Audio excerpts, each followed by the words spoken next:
Hello viewers, this is the Romantic Dimension. Today we have a couple, Dick and Isabella. They are going to introduce themselves and then we are going to ask them a few questions. So welcome Dick and Isabella. So Dick, can you introduce yourself to the audience? Thank you. My name is Pastor Dick Nyaosi. I come from Kenya in Kisii, and I live here in Minnesota. Okay, my name is Isabella Michira. Also, I come from Kenya, Kisii, and I live in Minnesota. Okay, so Dick, when did you come to the United States? I came to the United States in 2012. I got an opportunity to come to the United States through a green card arrangement. Okay. Yeah, I won a green card. So, when you come to the United States, what are the challenges or the experiences you had compared to when you were living in Kenya? Before I did arrive in the United States, I had imaginations of a place not very far away, like I came to find. I found that the United States is too far away from home, and it wasn't a place where you can socialize so easily like home. So I found that there are challenges. Number one, technology. Number two, the language they speak. Number three, having time or anybody willing to stand and talk to you, especially the way we used to have enough time. Yeah, to socialize back home. Yes. Okay, so how did you navigate that challenge? How did you survive it? Number one, the church did help me very much, because when I said I want to go to church, the people who housed me showed me where the Seventh-day Adventist Church is. And when I reached church, I found an environment which is as friendly as the church at home. Amen. Yeah. So that made you survive and helped you to not feel so lonely in a new country. Oh yes, when I had not gotten anybody to talk at ease. So when I found people in the church discussing and singing the songs which were familiar at home, I felt now this is the place. Yeah. So I think you would encourage somebody who is moving abroad, especially from Kenya, not to choose loneliness, to go where people are. And I think you would say as a pastor that the church helped you to survive in the United States. In fact, a church is something special. When you are undergoing the circumstances I underwent, that is when you realize the goodness or the benefit of being associated with the church. Amen. Because you find people you can trust. The people who are ready to sacrifice for you. Yes. And sometimes you can borrow even a phone, call your family back home. Especially when you don't have a phone. Yeah. So another thing that I want to ask Isabella, when did you come to the United States? Yeah, I came to the United States in 2019. Yeah. So 2019, what are the challenges when you came here? What are the challenges that you met? First of all, when I got a visa, my husband just told me, like, oh, you're coming the next flight. So I just came immediately. I didn't prepare myself quite much because he had waited for me over here more than 5 years. Since we got married, we thought that if we go to the United States, it's just going to be a short while and then I'll join him. But it took a long time. When it took a long time, but eventually I joined him. So when I got to the United States, the challenges, as the same as my husband has said, is loneliness. I missed my family so much. I missed my church back home because me as a person, I love pathfinders, going to church. So like I was, how am I going to catch up with this? Because the first 2 weeks I came to the United States, we went to the camping for Pathfinders. They had the PPE Bible experience. So I went there, at least I got used to a little bit. But there are so many things which are challenging, language and everything, driving. So You have to so learn. many stuff. But I thank God because I trust in the Lord, and my husband was there for me. I didn't suffer much because if I needed a ride, he would give me a ride. Wherever I needed to go, he would show me stuff around. So that helped much. And my brother also was here, also helped me. Yeah, so thank you God you for are that. you actually you had family. Yeah. So you are not like people who go to a new country and they don't have anybody. So it can be tougher when you don't have anybody to guide you or to be there for you, drop you at work, pick you at work until maybe you buy your own car. Sure. So how did you two meet? Oh. We met at Pathfinder Master Guide Camp Out, back home in Kenya. That's how we met. Yeah. So when you met, how did you guys get connected? Connected until you fall in love and got married. And then I see that you navigated long distance relationship. I started it all. I when I was at the compound, I noticed a very responsible, can I call you? Young lady. Yes. Young lady. So I'm surprised. I felt that it's not me. There are certain things which can whisper to you. Maybe I've been thinking maybe the Lord can guide you that maybe this is the person.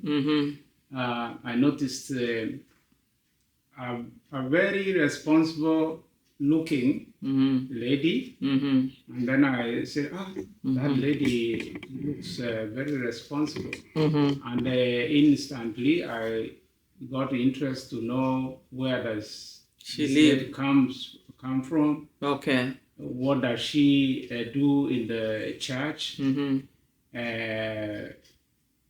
where is her home, and in that way I went closer and said, how are you? And she responded respectively. And from there now, I started following her. Okay, so And that's she where the noticed story. that this man is following me. So that's where the story started. That is where the story started. So you are saying that you guys got married and then you came here, but she was back in Kenya. How did you navigate long distance relationship? It was terrible. It was hard, but because we have been trained in the church on how to navigate challenges. You put Christ close to you. Whenever you have loneliness, you can pray, the Lord help me to overcome this loneliness. And we used to communicate frequently, that thinking that this our being together is gonna be soon. That's the hope of being soon, although it became longer than the soon we were looking for. That element of hope kept us going. And we were very far with technology because the mobile phones came around that time. So you can hear the voice. Yeah. And it keeps you with a high hope that you're meeting soon. We shall meet.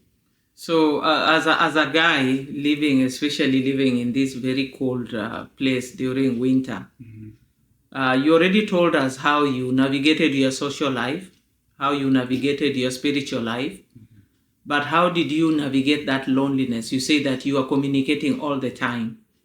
So as a man, how did you keep your eyes focused and your mind focused instead of straying? Because sometimes not everybody really keeps, their vows. Being a human being is challenging, and you must consciously tell yourself, tell even your thoughts that I know this is a challenging place, environment, but I have set my principles. Now you pray God to help you keep those principles. You also help the situation by being careful in choosing what you want to associate with. Yes. So I said myself that I'll go to church. If I need to talk to people of opposite sex, we talk generally in the church, not necessarily thinking about anything negative in terms of marriages. And in that way, I found that the church was helpful because we used to have Bible discussions. And in that way, the element of the commandments of God, which mirrors what we need to follow, I follow them by the grace of God. Amen. So in other words, what you're saying, it is very important, the presence of a church in a community, especially for immigrants. It helps the immigrants survive. And I think that is a very crucial point you're saying there, because if you are lonely like that and you don't have faith in God, and then you have so many challenges, it's very easy even for your mental breakdown to happen. And this has happened to a few people.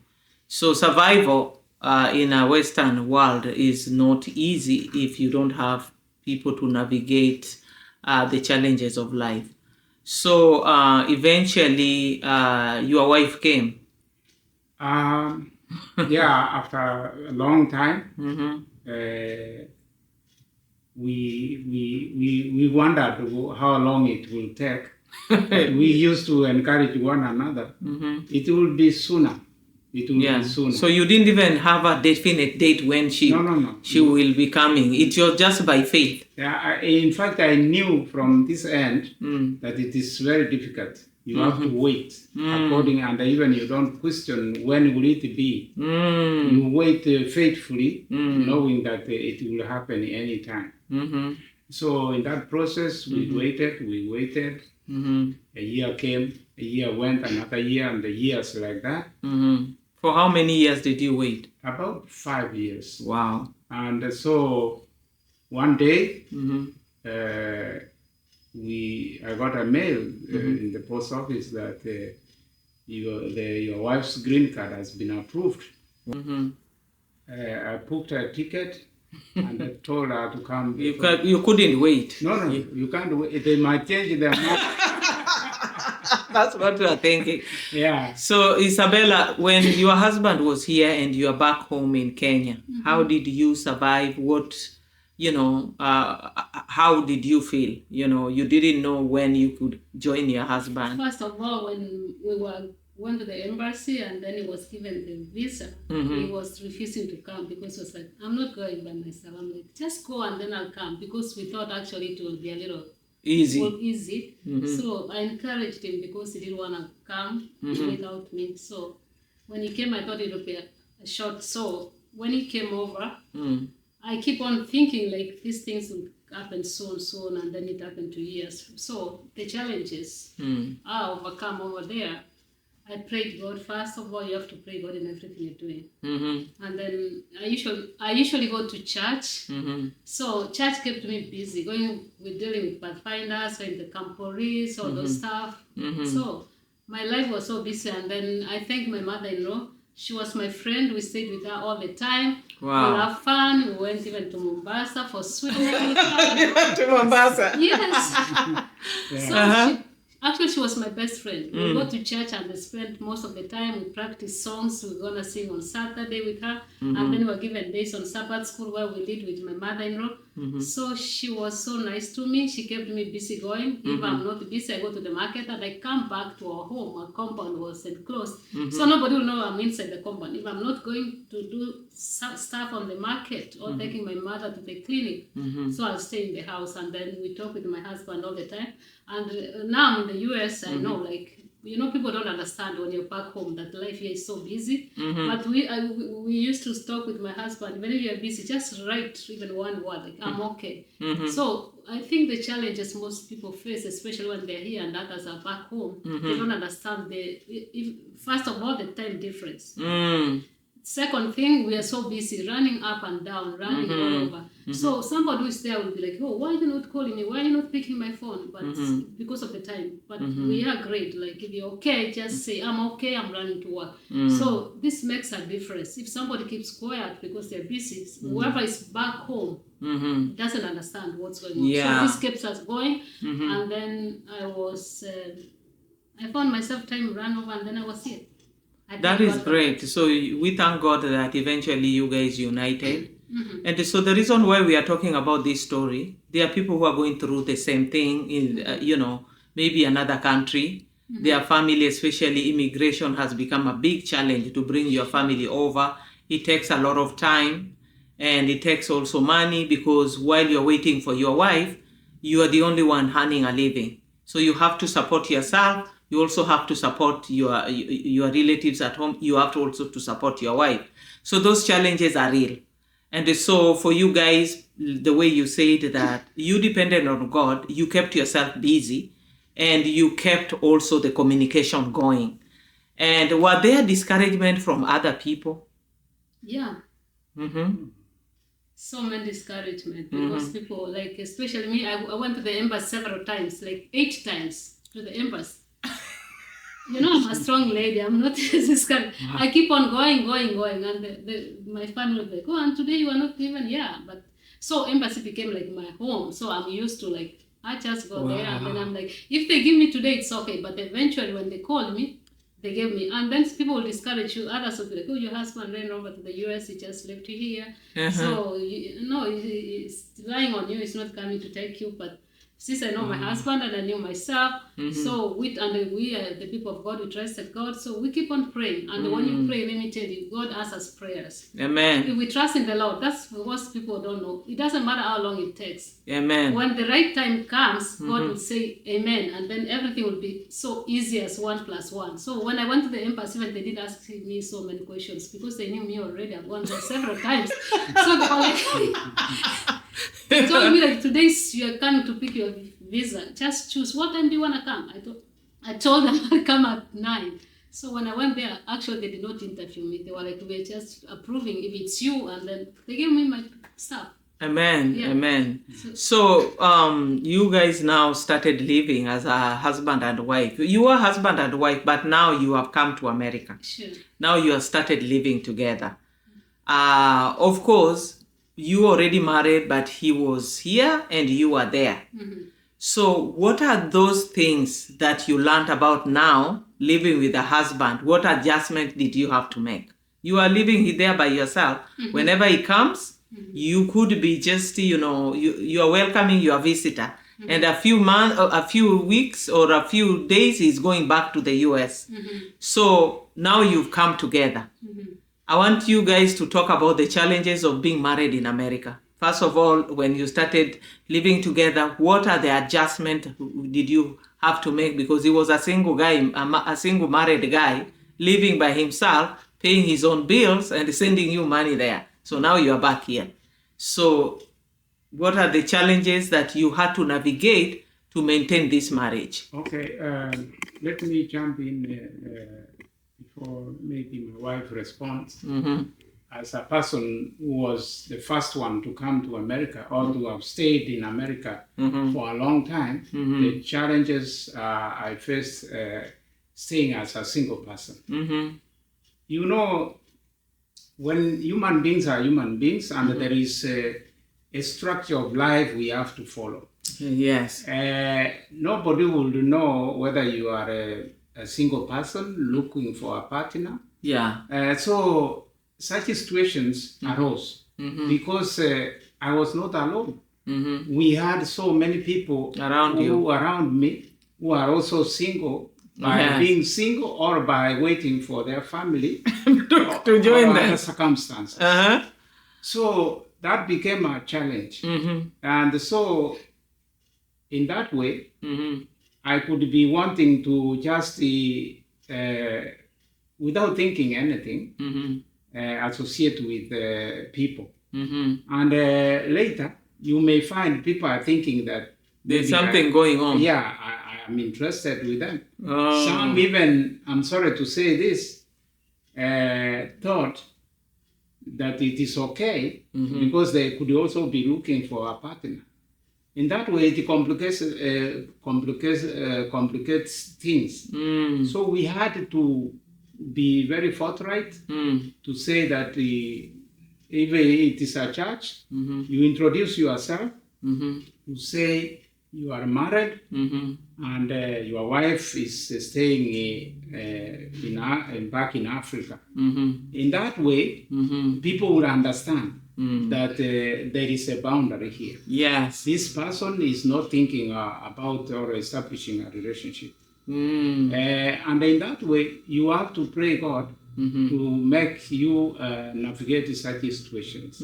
Because you might not be the one pursuing a person. Yes. But they are pursuing you. Yeah. And that's a bigger temptation, especially when the person that you should be intimate with is not around. Yeah. So those are the challenges that meet a lot of people. Yeah. And so the reason why we are also talking about this is how do you overcome the challenge of being unfaithful to your wife while she's away? Yeah. And also the challenge of being unfaithful to your husband while he's away. Because that separation can be very tough, as you guys are saying.